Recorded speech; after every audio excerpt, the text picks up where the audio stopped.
Selamat pagi dan selamat sejahtera saya ucapkan kepada saudara-saudari sekalian. Kita bersyukur kepada Tuhan kerana kita dapat bersama-sama sekali lagi memuji dan menyembah Dia. Saya berharap saudara-saudari semua sihat belaka dan saya berdoa agar Roh Kudus sentiasa mendampingi saudara-saudari sekalian. Pada pagi ini, saya ingin meneruskan cerita mengenai tokoh Nehemiah. Adakah anda masih lagi ingat siapakah itu Nehemiah? Biarlah saya meluangkan sedikit masa untuk memperkenalkan atau mengimbas kembali apa yang kita pernah belajari mengenai Nehemiah daripada bab 1 hingga bab 3 buku Nehemiah. Nehemiah ini sebenarnya dia seorang keturunan orang Yahudi. Tapi pada masa itu orang Yahudi ramai yang tinggal di Empire Persia. Mereka adalah orang buangan. Negara mereka telah ditawani oleh negara Persia. Dan Nehemiah ini dia adalah seorang pengurus minuman di raja, untuk raja. Jadi pangkat dia sangat tinggi. Tetapi pada satu hari, apabila dia telah mendapati bahawa tembok kota Yerusalem serta gerbang pintu Yerusalem masih lagi reruntuhan dan tidak diperbaiki, sehingga penduduk-penduduk di Jerusalem itu semua hidup dalam sengsara dan sering diserang oleh musuh-musuh mereka. Nehemiah dia berasa sangat sedih. Dia telah bertekad untuk kembali ke Jerusalem untuk memperbaiki tembok kota Jerusalem. Jadi sebenarnya buku Nehemiah ini adalah menceritakan bagaimana Nehemiah membina semula tembok kota Jerusalem. Dan dalam bab kedua, ketiga kita telah mendapati bahawa Nehemiah telah mendapat kebenaran daripada raja dia untuk kembali ke Jerusalem.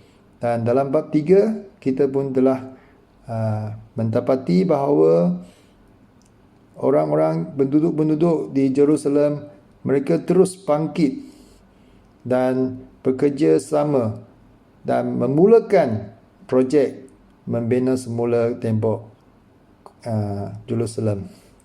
Jadi pada hari ini, kita akan mempelajari bab nombor 4. Kita akan lihat pada hari ini, apakah tentangan-tentangan yang akan dihadapi oleh Nehemiah serta kawan-kawan dia.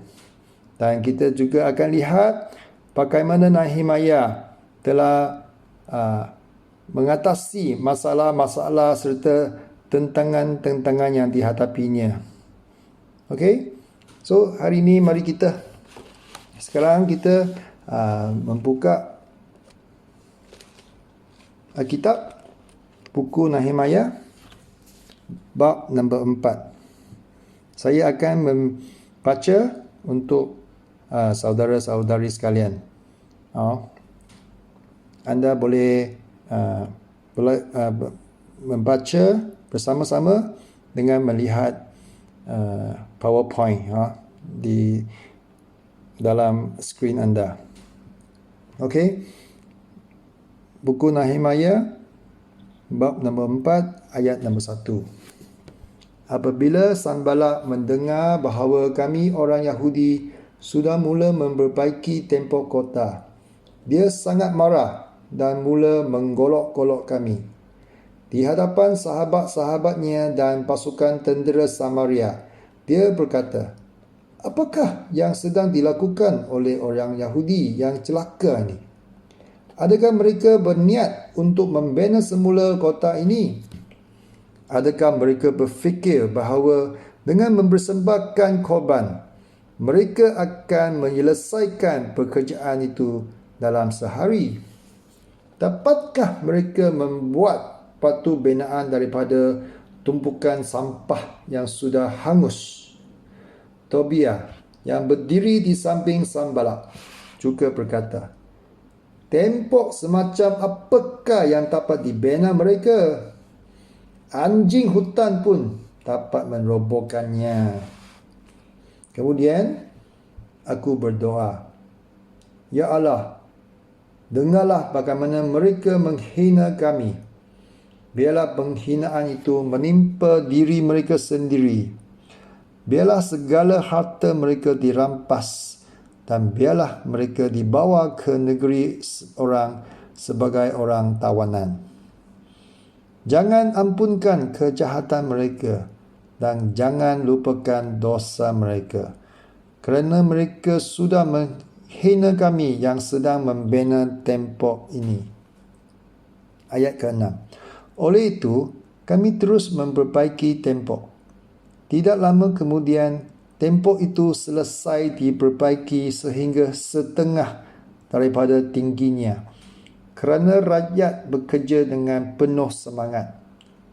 Ketika Sanballat, Tobia, orang Arab, orang Ammon dan orang Ashdod mendengar bahawa pekerjaan memperbaiki tembok Jerusalem itu maju dengan pesat dan bahawa lubang-lubang pada tembok itu sudah ditutup, mereka naik berang.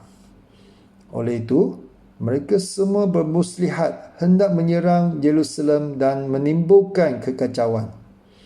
Tetapi kami berdoa kepada Allah dan menyuruh orang mengawal kota itu daripada serangan mereka pada siang dan malam.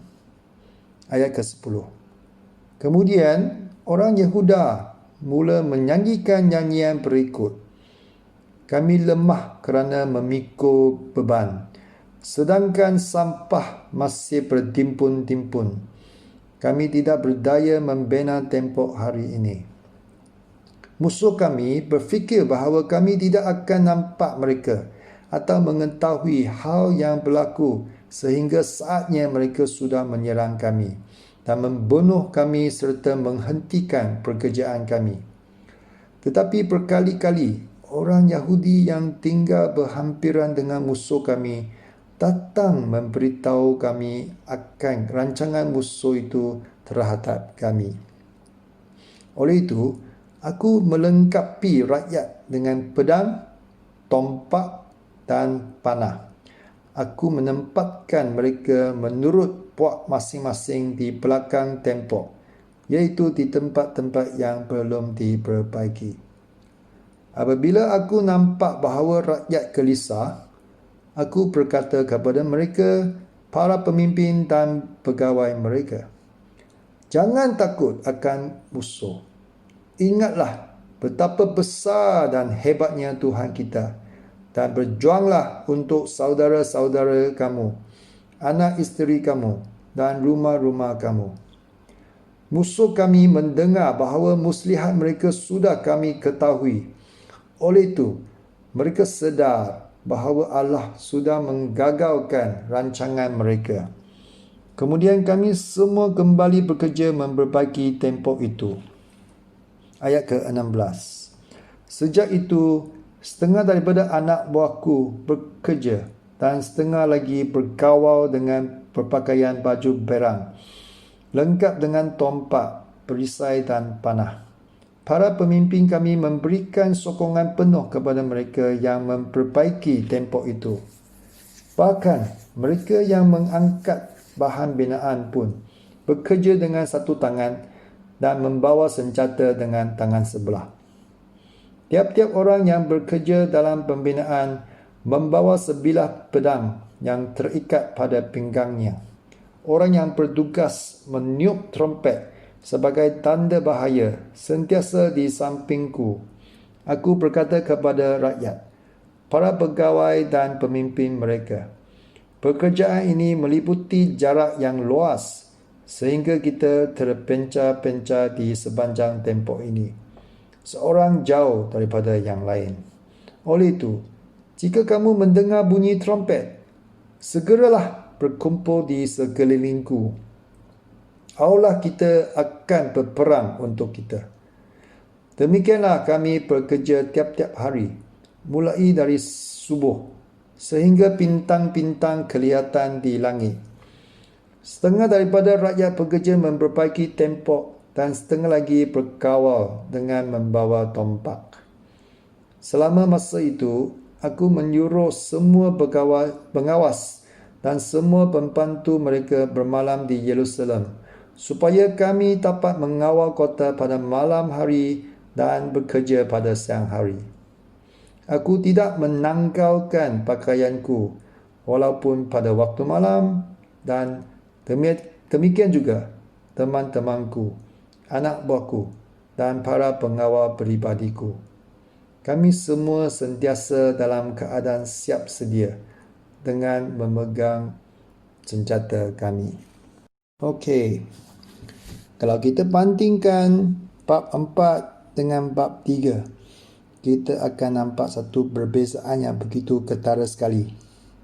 Dalam bab 3, dia mempamerkan satu keadaan yang begitu baik apabila semua penduduk Yerusalem sudi bangkit dan bekerjasama bersatu hati untuk memulakan projek memperbaiki tembok Yerusalem. Tetapi dalam bab 4 pula, kita nampak satu keadaan yang cemas apabila musuh-musuh orang Yahudi telah timbul dan mereka cuba untuk memberi kekacauan dan merosakkan projek pembinaan semula tembok Yerusalem. Salah seorang daripada mereka bernama Sanballat. Apa yang Sanballat lakukan ialah dia menghina serta memandang rendah akan kemampuan orang-orang Yahudi. Hei, orang Yahudi yang celaka ni, bolehkah anda membina semula tembok? Janganlah anda buang masa. Anda tidak akan berjaya. Janganlah mensia-siakan tenaga anda. Kan batu ini sudah menjadi hangus, sudah jadi sampah. Takkan you boleh buat membina semula tembok Jerusalem? Jadi itulah ayat-ayat tomahan-tomahan ataupun sindiran-sindiran yang dilontarkan oleh Sanballat terhadap orang-orang Yahudi, supaya orang-orang Yahudi mulai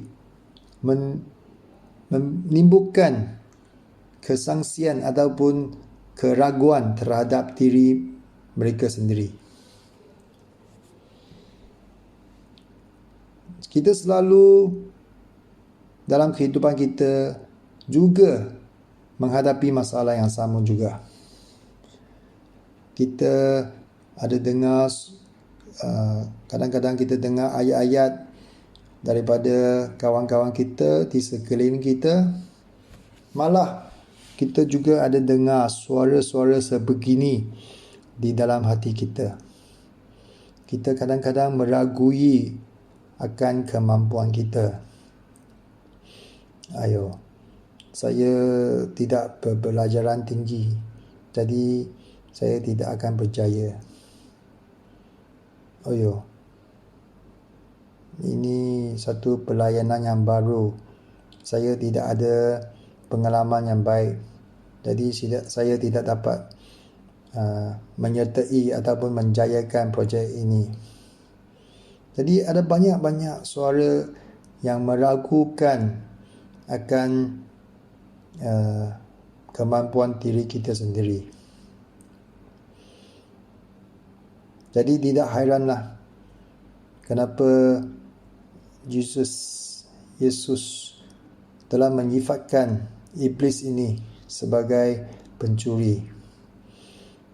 Dalam buku Yohanes bab 10 ayat yang ke-10, dia menyifatkan iblis sebagai pencuri. Dia berkata, pencuri datang hanya untuk mencuri dan membunuh dan membinasakan. Pencuri datang hanya untuk mencuri dan membunuh dan membinasakan. Itulah kerja-kerja iblis. Mereka tidak ingin melihat kita berjaya dalam kehidupan kita. Mereka tidak ingin melihat kita berhubung baik dengan Tuhan Bapa kita. Mereka ingin menghancurkan keluarga kita. Mereka ingin menghancurkan komuniti kita. Mereka ingin menghancurkan, membinasakan kampung kita. Itulah tugas iblis. Jadi janganlah kita jatuh ke dalam tangan iblis. Kita mestilah sentiasa ingat bahawa kita adalah anak Tuhan. Kita sentiasa dapat perlindungan daripada Tuhan selagi kita berjalan di dalam perjalanan Tuhan.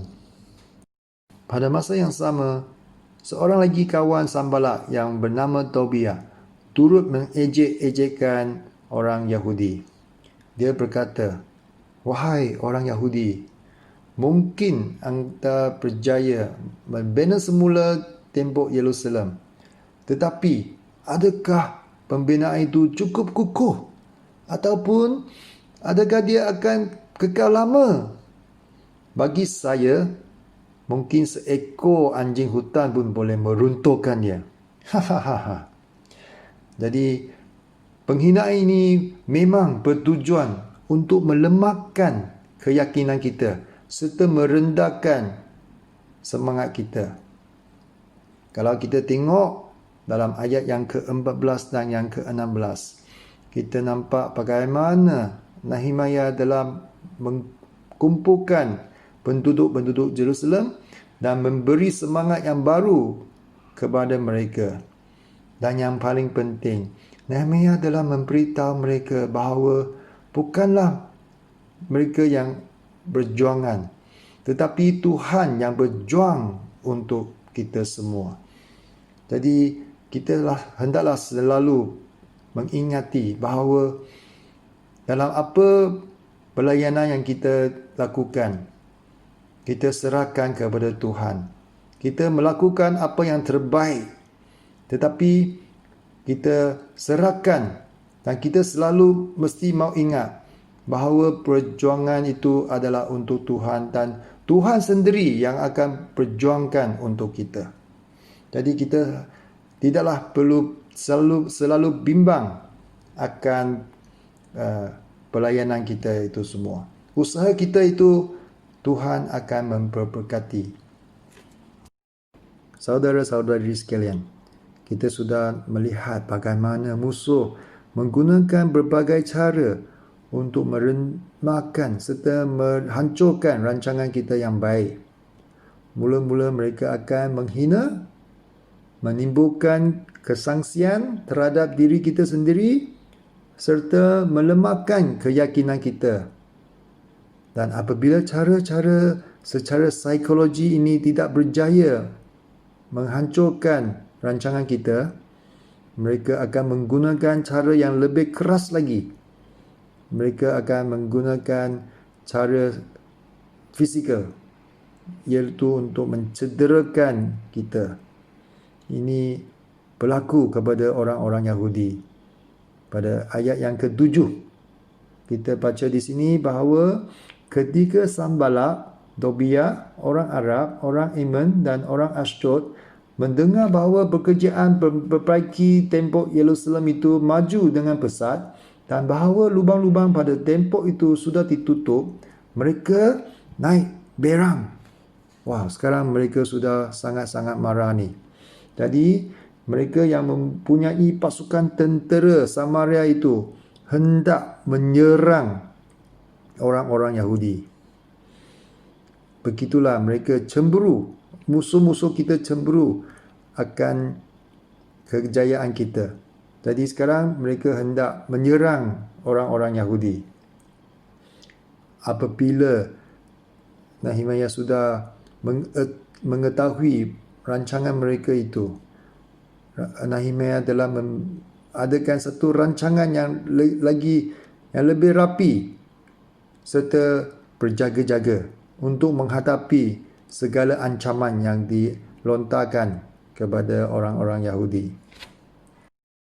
Dalam ayat yang ke-17 sampai ke ayat yang ke-23, kita nampak bagaimana Nehemiah telah berjaya menyediakan dan melengkapi penduduk-penduduk Yerusalem dengan pelbagai senjata, dengan memakai baju berisai untuk sentiasa berjaga-jaga untuk menahan ancaman daripada musuh-musuh mereka. Kita nampak bagaimana Nehemiah telah membentuk seperti satu pasukan tentera yang sentiasa berjaga-jaga, dan dalam masa yang sama mereka terus melakukan pembinaan tembok Jerusalem. Mereka sambil berjaga-jaga sambil melakukan kerja. Ini mengingatkan saya ada satu ayat daripada Petrus. 1 Petrus bab 5 ayat yang ke-8. Dia menyatakan di sini bahawa sedarlah dan berjaga-jagalah. Lawanmu si iblis berjalan keliling sama seperti singa yang mengaum-ngaum dan mencari orang yang dapat ditelannya.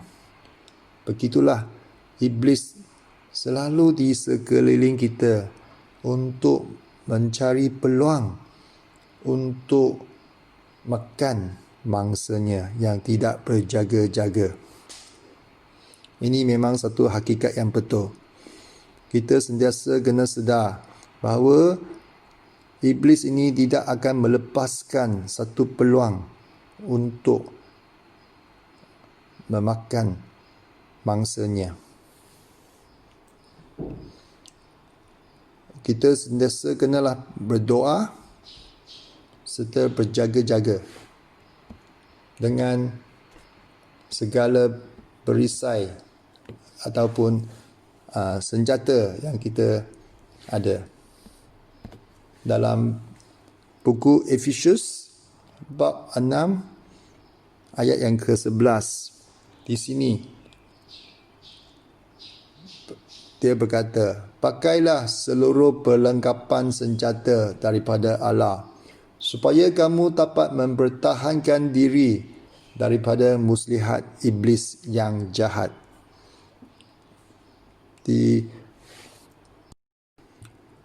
Pada zaman yang kita ada sekarang ini, terdapat terlalu banyak godaan, temptation yang berada di sekeliling kita. Salah satu godaan yang paling jelas ialah handphone.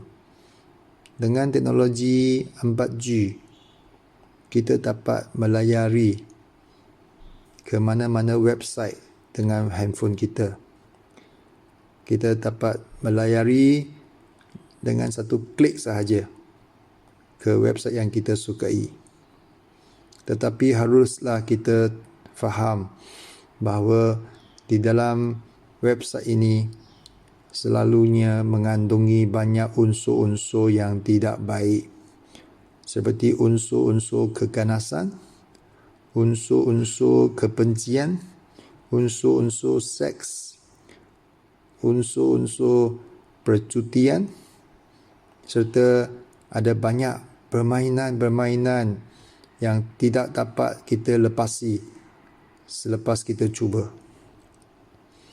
Jadi kita hendaklah sentiasa berjaga-jaga, kerana ini adalah serangan-serangan daripada iblis, serangan yang moden, supaya kita menjauhi daripada Tuhan. Apabila kita selalu terjerat di dalam website ini, kita tidak dapat menyembah Tuhan. Kita tidak ada masa untuk membaca Alkitab. Kita tidak ada masa untuk berdoa. Jadi, lama kelamaan, hati kita akan berjauh daripada Tuhan. Jadi, kita hendaklah berjaga-jaga. Berjaga-jaga dengan masa kita. Janganlah kita buang masa selalu melamani website-website ini. Saya berseru kepada semua supaya kita seperti Nehemiah. Walaupun dalam satu tangan mereka bekerja dan pada masa yang sama mereka berjaga-jaga akan musuh-musuh mereka. Apa yang kita sudah lihat di atas adalah merupakan tentangan-tentangan daripada musuh-musuh kita, iaitu tentangan daripada luar. Tetapi kadang-kadang juga terdapat juga tentangan daripada dalam, tentangan dalaman. Dalam ayat yang ke-10, kita dapat lihat bahawa orang Yahudi telah membuat satu lagu, nyanyian. Tapi lagu atau nyanyian ini bukan untuk memuji Tuhan atau memberi semangat kepada penduduk-penduduk Yerusalem. Malah dia adalah satu lagu yang putus asa, yang tidak bermotivasi. Kita tengok, lagu ini berbunyi sebegini. Kami lemah kerana memikul beban, sedangkan sampah masih bertimbun-timbun. Kami tidak berdaya membina tembok hari ini. Suaranya begitu sedih sekali. Ini berlaku apabila tembok itu telah siap setengah. Setengah siap. Kadang-kadang di dalam pelayanan kita, sama juga keadaan akan berlaku. Mula-mula bila kita mulakan satu projek yang baru, semua orang akan berkobar-kobar. Semua bermotivasi tinggi. Tetapi setelah berjalan setengah jalan, ada setengah orang sudah mulai rasa tidak mahu meneruskan perjalanan lagi. Ada yang sudah mahu berputus asa. Ada yang berasa letih. Memang biasa berlaku di mana-mana juga. Jadi di sini Nehemiah adalah memberi semangat yang baru kepada penduduk-penduduk Yerusalem. Dalam ayat yang ke-14, apabila Nehemiah nampak bahawa rakyat gelisah, dia pun memberi semangat yang baru kepada mereka. Dan sekali lagi, Nehemiah adalah memberi semangat dengan memberitahu mereka bahawa perjuangan ini adalah untuk keluarga mereka, untuk anak-anak mereka, dan yang paling penting, Tuhan berjuang untuk kita. Kita selalu ada Tuhan di samping kita. Kadang-kadang kita dalam kehidupan kita memang merasa sedih atau berasa letih. Tetapi kita sentiasa hendaklah kembali kepada Tuhan. Kita selalu hendaklah berehat di depan Tuhan, kerana Tuhan akan memberi semangat dan kekuatan yang baru kepada kita. Sebagai kesimpulannya, apa yang kita belajari hari ini ialah kita akan menghadapi pelbagai cabaran ataupun tentangan dalam bentuk luaran ataupun dalaman. Kita juga mempelajari daripada Nehemiah bahawa untuk mengatasi masalah ataupun cabaran-cabaran tersebut, dia menggunakan 3 taktik, 3 cara, iaitu berdoa, terus bekerja dan berjaga-jaga. Saya berharap kita sentiasa ingat ketiga-tiga cara ini apabila kita menghadapi masalah dalam kehidupan kita. Teruslah kita berdoa, terus bekerja, jangan putus asa, dan kita perlulah berjaga-jaga dalam kehidupan kita. Sekian, terima kasih.